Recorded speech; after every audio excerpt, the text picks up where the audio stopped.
It's very early in the season. This is week 3, but we're looking at playoff implications because each week definitely matters more than it ever has in college football. Do you want to start with your first four out or your last four in? I want to start with my last four out, or I guess first Okay. four out would be the Okay. best way to put it. Um, because I think we have to, at this point, we have to predict some teams losing. Let's go 1-1. So you name a team and then I'll name a team instead of you going four and I go four. So my first team that came to my head was Notre Dame. Mm. I think Notre Dame, they have basically no margin for error left. And I think they end up beating USC. Yeah. I think their game in a week or two, or is it this week against Texas A&M? Texas A&M, correct. I don't think that they can afford to lose that. I don't think a No. two-loss. And am I thinking behind Not that? being not being in the conference, right? No conference. So Mhm. and they're not going to get the nod over Penn State, Oregon, Ohio State because one of those three will win, the other one will lose the other one. And then I've got the SEC that looks kind of like this, and I don't want to spoil yours that you give yours away, but I've got Texas, Tennessee, Georgia, LSU. I have Alabama, South Carolina, and Mizzou. I have 7 teams that I think could potentially make the college football playoff. And so I don't think Wow. a two-loss Notre Dame team with the strength of schedule they're going to have is going to get it done.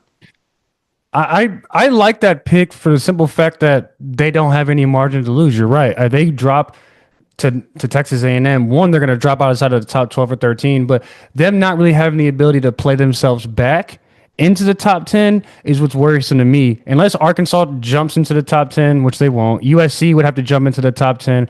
Boise State, after losing to USF like the way they did, they might not be ranked the entire year anymore. And so you have games like against Syracuse, Pittsburgh, and Boston College where you just kind of have to hope that those wins mean something. My first my first team out is Indiana. And right Okay. now they are sitting at number 22 in the rankings. And my thing about them is that they still have to play Illinois, they still have to play Oregon, and they still have to play Penn State. All games I actually expect them to lose. And I don't think a team like Indiana will be able to make it in with 3 losses. Now, they might not even be considered after 3 losses, but there's just no shot in those 3 games that they have coming up. I just don't see it. Well, they definitely lose to Oregon, and they Yeah. and they And put Penn up a State. fight. I'd say they put up a fight against Penn State. But let's say they have one loss. Let's just say they beat Penn State magically, but then Penn State beats Oregon, and then Oregon beats everybody else, so they have one loss. Mm. Well, that's 4 teams. Ohio State, I'm saying, would skate through.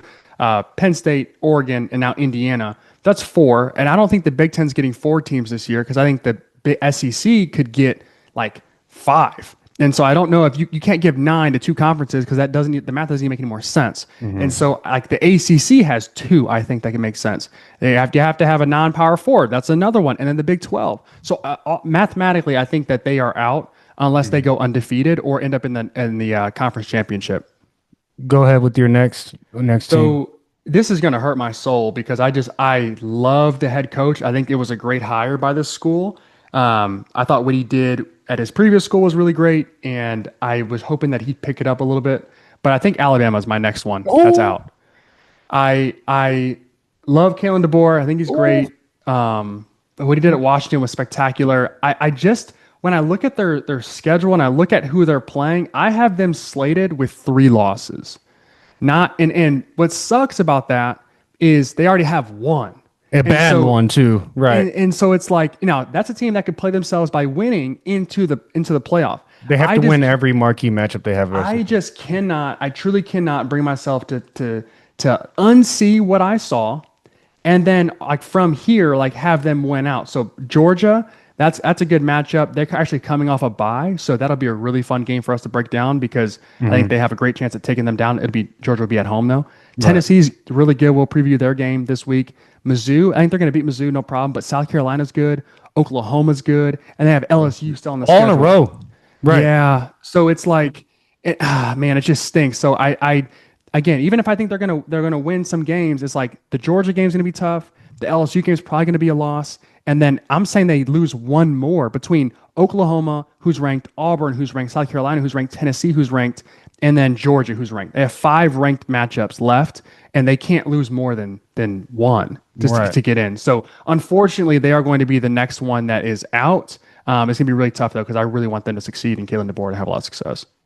That's a good pick. I actually left them off of both lists entirely because I'm looking at their strength of schedule the remaining of the season, and I just don't see them even being considered. I know it's fair. crazy to think that, because I'm going to go with Ole Miss as my next team out. They still have to play LSU, Georgia, Oklahoma, and South Carolina.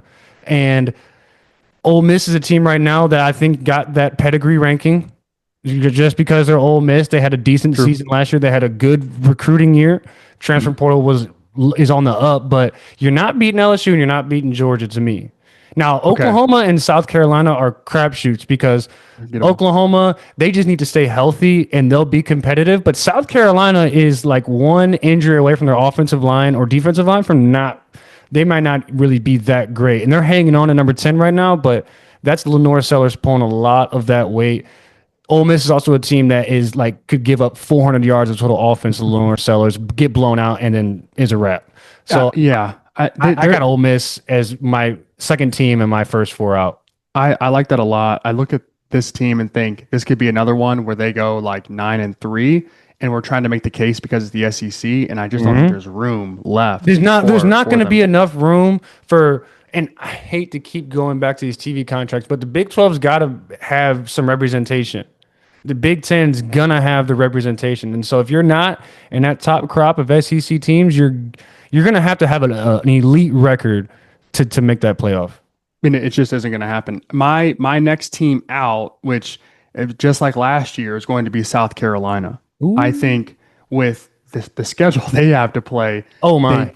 it's just not conducive to what they're going to need. So SEC again, 2 losses gets you in, and I'll talk about a team that I think is my first 4 in because of that.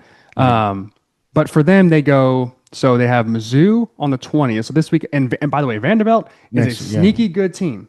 Like They're going to upset somebody this year again. They'll get somebody, and it could be South Carolina by the way they play. So yeah, they have Vanderbilt, which is fine. They have Mizzou, which I think they get Mizzou. That's kind of my guess.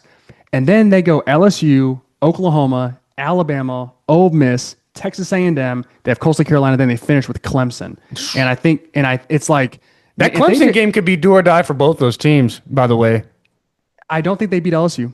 I don't think they beat Bama, and that's 2 I can guarantee. I feel like I can guarantee.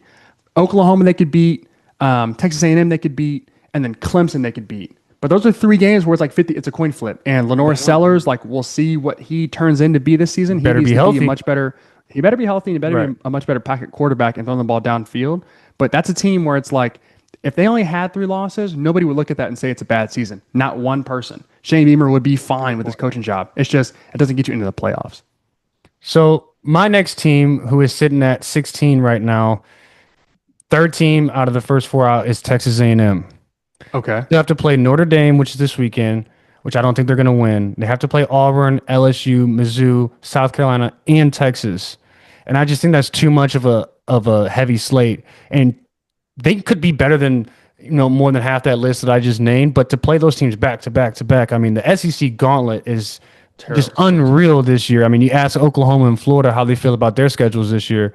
They'll be praying for a couple cupcakes next season. Texas A&M, I'm not going to say that they're a pedigree pick to be in the top 25 because I think they have some pieces on the team. Concepcion, one of the better receivers in the league. I think he's going to be a great NFL receiver. Reed at quarterback, who got the position last year, he's a sophomore. I think he's a good player. I think he's a great college player. We'll see what happens towards the end of this season. But Texas A&M, they just have too much on their plate for me. And let's say they do beat Mizzou and South Carolina. They're not beating Notre Dame, they're not beating LSU, and they're not beating Texas. And so that just kind of gives them an automatic out. I agree with that. That's a team where Mike Elko, like that's a school that has a ton of resources, not talked about. They have everything in there is fantastic. They just have to get over the hump and find a guy that can really lead that team. Marcel Reed's a good player though. Yeah. He's a guy that could get you one. He'll get you one that you don't expect. So I'll keep an eye on them. Now I have 3 teams left that I just kind of felt like should be mentioned. Wow. Okay. Give your 4th one and then let's see You'll if, like this one.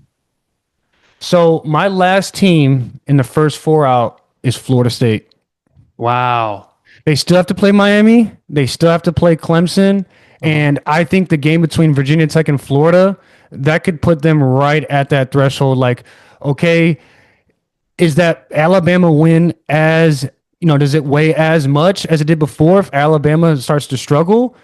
Is Florida, I mean, they're at 10 right now, so they're sitting at a great spot, but they could easily play themselves out of the ACC championship, which we never know how the ACC, with the numbers of the Big 10, Big 12, and SEC, the winner and loser of the ACC championship might be able to get in, but that team that's third out, they might be left out. And I know that Clemson is going to get better. I know that Miami is really good, but I think that Florida State they have this nice thing going because they beat the crap out of Alabama and they just put up 70, but we can't forget who they are. And I know last year they had a bad season and they flipped things around, but they're going to have to lock in. I think they're one of those teams that's going to have they're either going to have to go undefeated or have one loss, because them at two losses, depending on who it is, because if they get upset by Virginia Tech or they lose bad to Clemson or something like that, they're going to be that first four out. They might be the very last team out of the playoff. But let's say they lose to Miami and Clemson, there's no wiggle room, because I think at three losses and then that Alabama game being so far away, and then the chance of Alabama actually not being a playoff team themselves, is at least we're both predicting. I think Florida State could have another year where they're on the outside looking in and they feel salty about it, but it is what it is. Wow, that's a pick that I did not see coming, because it completely juxtaposes mine, which is Clemson. I think Clemson is the last team that doesn't get in that could have an argument. So they lose. They're going to Clemson might end up with the most impressive losses at the end of the year being LSU. They're going to get beat by Florida State, and then I think they drop one to South Carolina. And so I think that gives them three losses, and they will have the best losses of anybody who's trying to argue about getting into the playoff. The problem is they're not going to have any impressive wins, and that's what kind of gets me with them. Let's say they beat Georgia Tech, which is a good team, and that's going to be a really fun match. It's going to be a great game this weekend. Yep. It'll be a great game. They will play SMU, who just lost to Baylor. They'll play Duke, who just got the bricks blown off them by Illinois. They'll play Louisville, which isn't really all that great. They'll play Furman. And so, they're not going to have it there in Boston College. They're not going to have any great wins. And so, it's going to be you have good losses, but no good wins. And so, that, I think, to me, that keeps you out at three losses. I think they beat Florida State, and I think they beat South Carolina at the end of the season. Wow. That game at the end of the season always going to be, I feel like South Carolina will be worse, and Clemson will be trending upwards towards the end of the season. I just have that gut feeling where college football just flips on its head in the last couple of weeks of the season. You never know who's going to drop, and I just feel like Florida State they're kind of vulnerable towards the end of the year. And I know their schedule is not the hardest, but I just have a feeling that they're going to be that team that we love, and the other team that I think is going to get in is going to surprise you. But I think Florida State is going to play themselves out of it. And to be honest, the only three-loss team that might be able to make the playoff might be able to come from the SEC or the Big Ten. I don't know if the Big Ten can even has the opportunity for there to be a three-loss team, because your third loss would be so ugly that I don't know you could even come back from that. I would say with Florida State specifically, I think the road could look like this. It coming from how three losses, but maybe they get in. They lose to Miami, that's one loss. Lose to Clemson. Clemson drops one to South Carolina or whoever, and then Florida State's in the championship and they lose. Right. I think that could be because you can't reward Clemson you can't punish FSU for making the conference championship and losing, and Clemson for not making it and reward them for getting into the playoffs. So I think there could be a road there. I happen to think Florida State is the real deal. I'm looking at Mike Norvell and thinking, man, this guy had it rolling. Something weird happened for a year, and they're back cruising. So I do think that they're going to end up running the gauntlet. I think Miami gets them, which would be, that's going to be an awesome game. But then after that, they win out, and then it's Miami, Florida State again, and we're just playing for who gets a higher seed in the playoff because both these teams are in, and Clemson's on their way looking out. I don't think the ACC gets three teams in. I can see it where they get one, but I really doubt it. I think they're slated for two. I think it's Clemson and Miami will be the teams that end up making it. Wow, that'd be huge for Dabo. That would be unexpected. It would be it would be a contract extension in its own. 100%. So give me your three teams who you're on the fence about because I'm very interested to see what that looks like or what the possibility could be. Because I'm glad you have more than just one as that final spot. Well, Because I have let me pull up and make sure I have the right, make sure I pull up the schedule here. But Illinois is my first one. With them, they could have a case if they do what they need to do that like they should be in. So they're gonna have here are the games that I have them slated to potentially lose are USC and Ohio State. That's it. And so they would be a two-loss team, and I don't think the Big Ten is going to get four.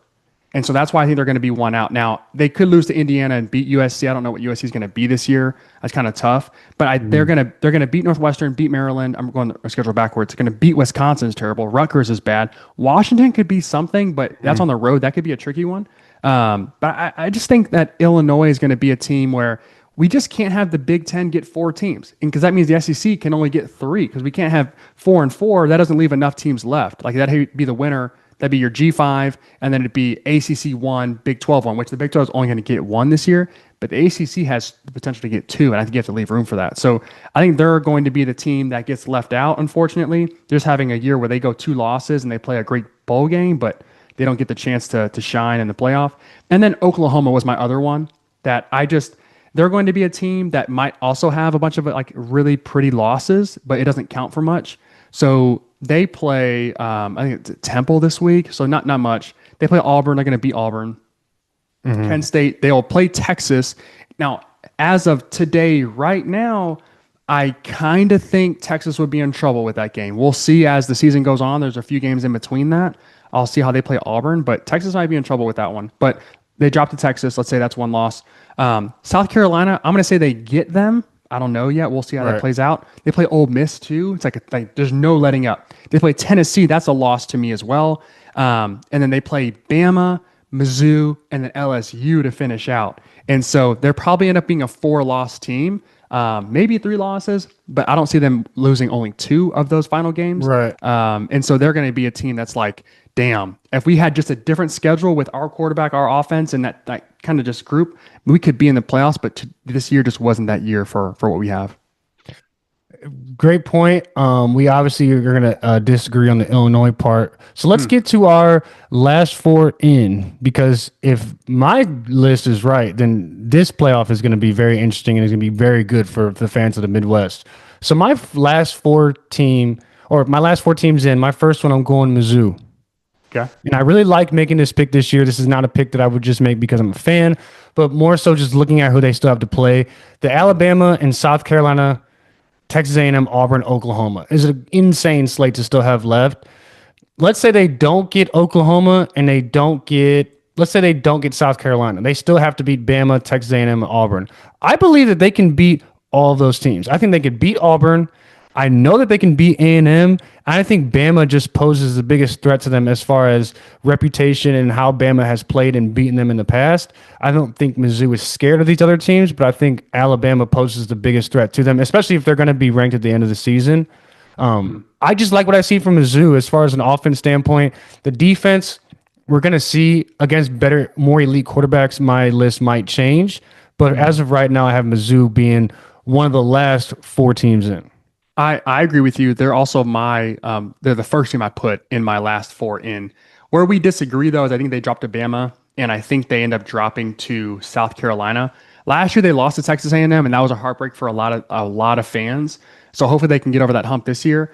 With Oklahoma, it's actually really fascinating. I just kind of was thinking about this.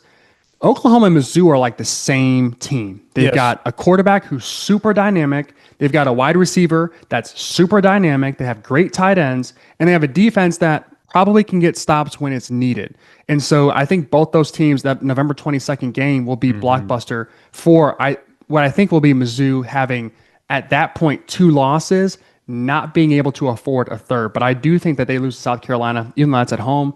I think they lose to Bama as well. I still think Bama's going to be really good. I think they're just going to be a valiant team that doesn't win enough to get to the playoff. I think they beat Texas A&M. I don't think Marcel Reed can keep that gimmick up of just not being a great passer. So I do give Mizzou a 2-loss schedule. And for that, it's just weird because they don't have any they won't have any impressive wins. It'll be like Indiana last year, where it's like they didn't beat anybody impressive, but and they won in impressive style, but they didn't beat anybody great. They just only they had a really weak schedule and they took advantage of it. Same thing with Mizzou, I think. Well, this next pick, I think it kind of falls in line with exactly what happened with Indiana last year. Because my second team that's in my last four in is South Florida, and Wow, okay. they're at 18 right now. And I think with the schedule they have left, they have Miami. So let's say if they beat Miami, they're almost a lock to make it to the playoff at that point. If they lose to Miami, we're talking about USF with one loss in their schedule, and they beat the hell out of they beat the Florida and they beat Boise State.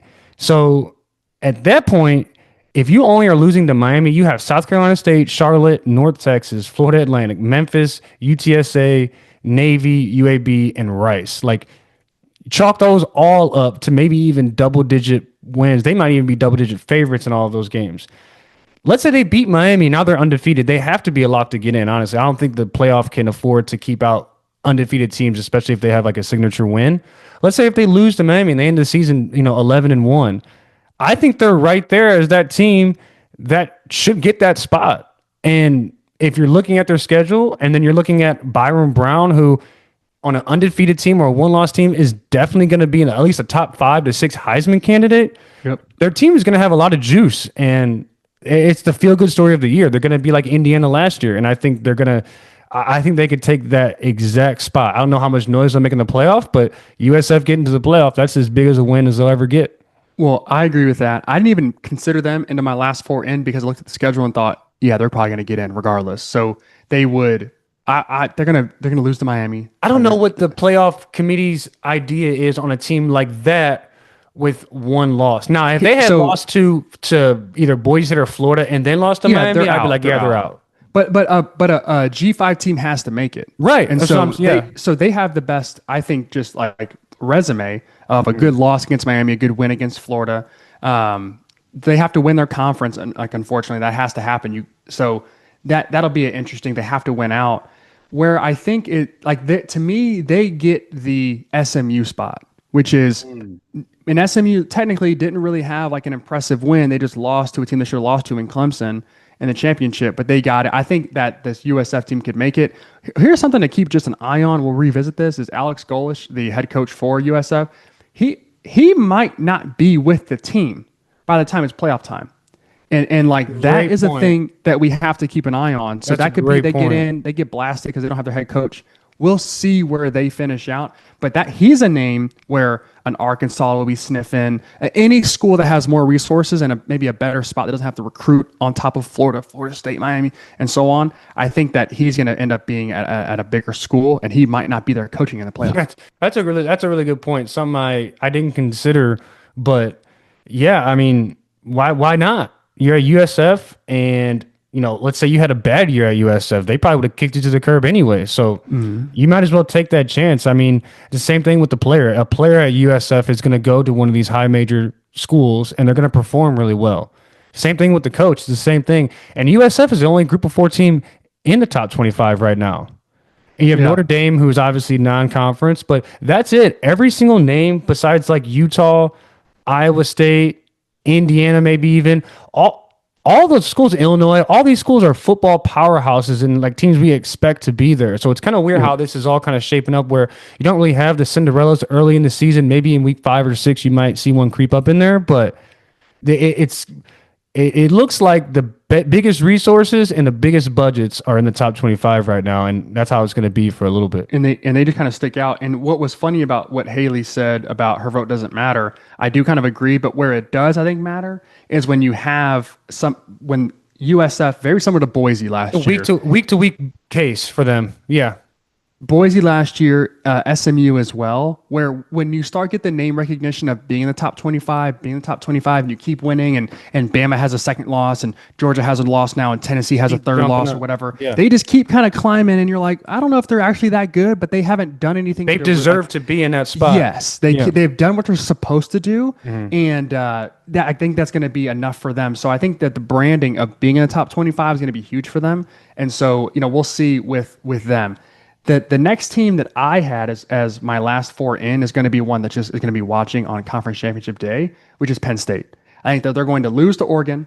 I think that Ohio State's going to win out, and they're going to lose to Ohio State as well. And then they're just going to be right there as like the third best team. I think that what really relies on this is like Illinois. Like we'll see who plays Ohio State better, but like I Illinois think doesn't have to gets play Penn State in the regular season, which is good right, for them. That's why. which is great for them. But that's why I just don't think, again, if we go by brand, roster, everything else, that's why I think Penn State being ranked number 2 is so crucial, because they lose to Ohio State, the number 1 team, they don't go down that far. They lose to Oregon coming up, they don't drop that far because Oregon's right there at 4. That's why I don't like having them ranked at 2 already. They haven't shown anything that warrants them being there, and so because they're already up there, they're not going to fall very far. Because of that, they're going to be like ranked 9 with no impressive wins really, and 2 nice losses against teams who are clearly better than them. They get in because of that, and I think that leaves out some teams that could be more deserving. I mean, that's a great transition into my next pick, because the team that you're saying is going to be the first 4 out is I'm picking them to be the last 4 in, and that's Illinois. Wow. I think we're going to get Mizzou and Illinois in the college football playoff in the top of 2026, and it's going to be freaking great. So Ohio State's the best opponent they have left. Obviously, you painted that picture already. They do play Indiana. They do play USC. I'm not a fan of USC this year. I keep on saying that like I'm a USC hater. Like I just want Lincoln Riley to leave. I think that might be more. I want to see Lincoln Riley coaching somewhere else. But I think they beat Indiana, who I think Indiana's probably closer to Duke than they are to Illinois. And then you look at the rest of their schedule. They have Ohio State. That could be their only loss. And so me predicting it, I'm thinking that they're only going to lose to Ohio State, which is a game they have at home. So who knows what happens? Luke Altmaier, what he looks like, his health by then, he could be one of the top quarterbacks in the country. That game's on October 11th. So that game's coming up. The game's in a month. So we'll see what happens with Illinois these next couple of weeks, as they play Western Michigan, they play Indiana, they play USC, they play Purdue.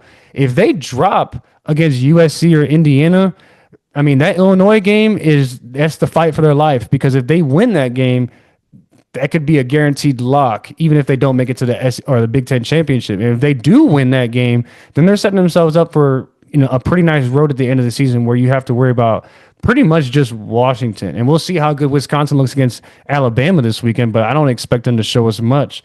So I do have Illinois being that team that could not be in the Big Ten championship, but gets to kind of coast at the 12 or 13 spot, and then they get in because they're just sitting right there like a SMU.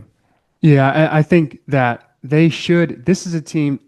Their ranking says they should have 1 loss at the end of the year, and if that's the case, then like they have to get in. I don't think that Illinois is that good of a football team. I think that Brett Bielema, he's a great coach, but like that'd be a spot that he's not really used to. This program would not be used to that either. The thing that does give me a little confidence with Ohio State, because the Ohio State game is the most important, because if they get blown out, we're like, okay, we've seen. You can't even compete, right? Right, but if it's close, they play Purdue. They should smack Purdue. They play Ohio State. They have a bye week. Then they go to Washington. Playing football in college, you play basketball too. When you know that you have a break coming up, that energy level going into that week is a little higher. I have this game, then I got the next week off. And so I think that could line up for them pretty well. I just don't see them being consistent. Indiana's going to be a threat to them. That'll be a fun game for us to break down. USC, I think that it could just be a talent thing. What's good about that is they get USC at home. They get Ohio State at home as well. So like a lot of these tougher games they get to be comfortable in. We'll see. I don't know, but I wouldn't be shocked if they got in with just 1 loss. But if it's 2 losses, are you taking 2-loss Illinois or 2-loss Penn State? Yeah, and you're taking 2-loss Penn State at the end of the day. It just let's look at the schedule though, because I don't if we're saying 2 losses, then we're saying that they beat USC, which would be a good hat tip. If Oregon or Penn State has 2 losses, they have Oregon, I'm saying, and Ohio State. And then they have Michigan State, Nebraska, Rutgers, UCLA stinks, Northwestern. So like if both Illinois and Penn State have 2 losses, I think Penn State gets in because they have the Oregon loss. Well, the committee has shown us before that an undefeated Florida State team who then lost their quarterback, they got kept out of the playoffs because they lost their quarterback for no other reason than that. And if that's I'm going to say bias, but if that's the way that their selection committee is leaning towards, then yeah, Illinois is going to be the sour team that gets left out. Okay. So Go to your next. my Yeah. my next school that is the last four in is Tennessee. Ooh, we agree. I'm just gonna give away my take now, but we agree. Okay. So I look at Tennessee, and first off, I think that Georgia's in for it against Tennessee. I think that what Yes. Tennessee is good at is typically what Georgia's good at, which is that defensive line, that front seven is disgusting on Tennessee. Yes, And man. so I think that they have a chance where I think Georgia is name brand only right now. I think that they are. I kind of look at Penn State the same way. It's name brand only. I don't think Georgia's the sixth best football team in the country. Gunnar Stockton had to throw the ball 34 times against Austin Peay for them to score 28 points. By the way, they got stuffed on the goal line. Somehow on just a 5-play series, they couldn't get 3 yards. So they still can't run the ball. So I look at them and I think, okay, I think they're gonna beat Georgia, but like, all right, maybe they don't for whatever reason. Bama is really the last threat. They're gonna get Oklahoma. Florida's not very good. New Mexico State, and they have Vanderbilt. So as long as they don't screw up and lose to Vanderbilt the last game of the season, like they're going to be squarely in the playoff with what I think would be at most 2 losses, probably just 1 loss. And I think they're going to get Georgia this weekend too. So their odds look really clear to me. I like Georgia over Tennessee just for this weekend. If this game was played in week 5 or 6, then I think my opinion might be different. Joey Aguilar seems like he's won over the entire fan base. Kind of funny how, Joey goes from App State to UCLA, not say two losing programs, but then he goes to Tennessee where he's winning. Nico's now at UCLA. They have 0 shot to do anything. So it's just funny how that works. My thing is they have to play Alabama on the road. And you talk about Alabama being a good team. Who knows if they figure it out by then? Oklahoma's at home, and then their second to last game of the season is Florida on the road. And if you know the thing too about Florida and Tennessee and that rivalry and how those games go back and forth throughout the years, that is not a game to slouch on. And so I do think Tennessee has the makeup of like what a college football playoff roster looks like. Will they actually execute and win these games? I don't know. Obviously, Georgia is a huge test this weekend, but they got to play Alabama on the road, and who knows what Alabama looks like by then? Who knows what Oklahoma and Florida look like by the end of the season? So I think Tennessee, they can keep themselves towards this top 13 to 14 teams. Right now, they're at 15. I could see them being in the top 10. A team like Iowa State, I don't think is better than them. Right. I don't think Clemson is better than them. Nope. I don't think Illinois or Notre Dame is better than them either. I just think that time will go on and these rankings will start to evolve. But I agree with you on this one. And I do think that Tennessee will make the playoffs and in back-to-back playoff appearances, that is, for Heupel. Well, I think Heupel's a great coach, and just the way he's able to get guys like Joey Aguilar is a turnover-prone kind of guy. To bring him in, and all of a sudden he's just running this thing like he's been there for 3 years now. It's just insane. Right. I look at Tennessee, and here's my thing about we look at like teams that deteriorate over the year. I think Oklahoma has a huge risk, and John Mateer obviously being my Heisman pick beginning of the year. I think his offensive line could get banged up. I think a receiver could get hurt, and all of a sudden that team looks horrible. And so I don't have a ton of stock in Oklahoma beating teams down the stretch. Mm-hmm. The Florida one is interesting too because Billy Napier probably is the head coach by then, probably, but he could not be. They also could just be a bad team where they've lost by this time. I think Florida's going to let him finish the season out. I don't see a situation where you're Florida and you fire your coach midseason and then turn to what? Well, so that's the thing is if Billy Napier is the head coach, and it just goes back to mechanics. So let's go to Florida's schedule really quick. So they play LSU this weekend, right? Then they go to Miami, no relenting. Then they have a bye week, and they go. Texas comes to them, so that's 3 losses. That'd be 4 losses in a row. South Florida, LSU, Miami, Texas. Oh my God, DJ Lagway is going to transfer, bruh. Then they go to Texas A&M. So like you have that. So that's 5 games in a row. That team could be demolished by the time that Tennessee plays them. It could be over. And so October 11th, it could be like, we got to fire this guy. Because here's the thing. You would keep the guy if you want him to go through another recruiting cycle. You want to keep the guys that are on the team and the recruits that have committed. That's fair. But you fire him if you're like, we don't want this guy. Yeah.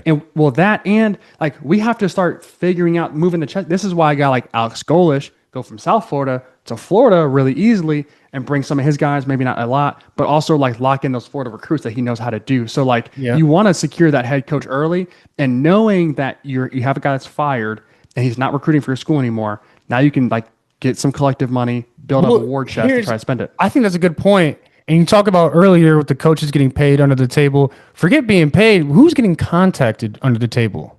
Oh, everybody. So that's what I'm saying. Do they fire Napier with the, not saying guarantee, but with more so like, hey, these are the guys that we are fielding out for this position, and we're going to contact them throughout the season. And then definitely when the season's over, we're going to like hard track these guys and get somebody hired within the first couple of weeks of that transfer portal window so we can get guys in here. If you fire him in the middle of the season, I guess that fast tracks that. Yep. But at the end of the day, who's to say that the right guys are going to be available at the right time? You fire a coach in the middle of the season, and then you have no plan going forward. Now you're setting your program back even more. So, I mean, I don't know if I'm in the camp of firing a coach in the middle of the season. I would lean towards no. Mm-hmm. But if you have a plan in your back pocket, or you have an offer that one of these coaches is not gonna reject, then maybe you do fire him, and then you just kind of have a season that you have. You kind of chalk it up. You're going to lose. You're not making the playoffs if you're Florida, so you can kiss that goodbye anyway. So if that's your expectation of Napier to even get you to that finish line, then you might as well fire him, after week 4 or 5. Well, so what you're saying is you're not a fan of it. I don't like firing coaches either. I'm not. That's not my thing. I don't believe in you should just willy-nilly fire a coach, like talking about fire Ryan Day last year after Michigan. Like, come on. But here's the thing: is if you don't let him go in the season, then it's November 29th is your final game. You probably are not bowl eligible, but let's say you are. So then you have to do that till mid-December. Like then you're talking about a week or two from Christmas, and you don't have a coach. So like, what are you supposed to do? What I think, and I go back to a guy like John Gruden who goes, I want to coach in the SEC.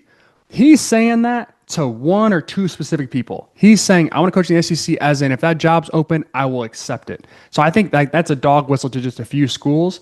And so I think that there are a lot of those conversations that are already being had, like, hey, if this happens, that like we see this every year. I don't even remember who it was last year. Like okay, we'll use Bo Pribula for the Mizzou quarterback. Like he left in the playoff. It was like, what is going on? But now like he landed in a great spot and it's working out for him so far at least. So I think you have to put yourself first, and I think these coaches are having these conversations. And Alex Golesh, I guarantee you, has been hearing from boosters all over the country about, hey, if you want, like I have this spot open as the season goes on, just keep winning. And I think that's going to be a thing for him, and he might not be coaching his team by the time they're in the playoff. So neither will Billy Napier, I don't think. So that was my Tennessee is one of my last 4 in. Who's yours? That was it. Tennessee. Oh, okay. We both agree. We both agreed on that one. I don't even know who. If I could give you another answer on the last 4 in, I would probably go with Oklahoma. Oh wow. I would probably go Oklahoma. I could see a situation where John Mateer is just he just looks great all season and keeps them competitive, and maybe they end up with 2 losses. And the 2 losses are super competitive. I don't know to who, but if I just, just a random kind of just throw some paint on the wall, just looking at the AP top 25, I would say Oklahoma is probably that next team. Maybe Iowa State, if they, if they win the Big 12, then they're obviously already in. I don't see a situation where like Iowa State gets in if they don't win the Big 12, unless they just have an unbelievable record.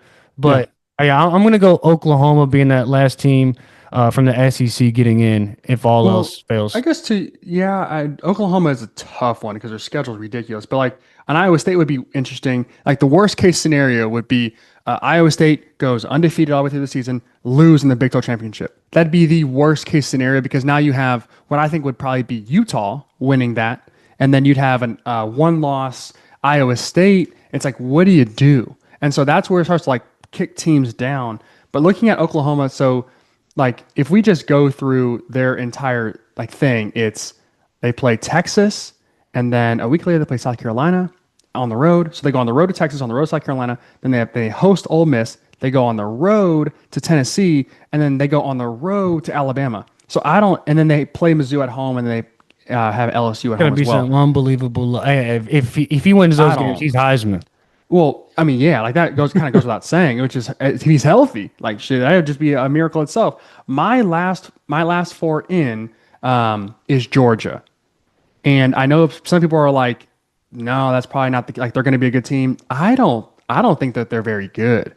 And so I think they barely get in. So we're going to see how they match up against Tennessee. I happen to like Tennessee in this game. I think Tennessee's going to control the trenches, and that really is what matters. I think they have the better quarterback. I think they might have better weapons. And so they definitely have a better run game. So I like Tennessee to beat Georgia. So Georgia has one loss. Then they have Alabama. The very next, or they have a bye. Then they host Alabama. Then they have, let's see, Auburn, whatever. The Florida game looked more interesting. They host Ole Miss, and so I don't really see. And then they have Texas, which Texas they're known to just blow a big game because Sark doesn't know how to coach them. But I'm looking at them having maybe two losses. Call it Tennessee and call it Texas, and that Texas team could look way different with Arch and the way that he's playing by that time. But I think they're going to end up being probably a two-loss team on the fringe of being a three-loss team. Like Mississippi State kind of won a game against Arizona State. They could be decent. I don't know if they are or not, but they could be. So they could be a team that gets in with two losses. They don't have three losses, but they don't. It's ugly. Like they're like dragging their way into the last four. I don't know that they are a bonus. Like they might lose the first round kind of thing. So that's my last four in. It'd be pretty tough. That list will continue to evolve as time goes on, though.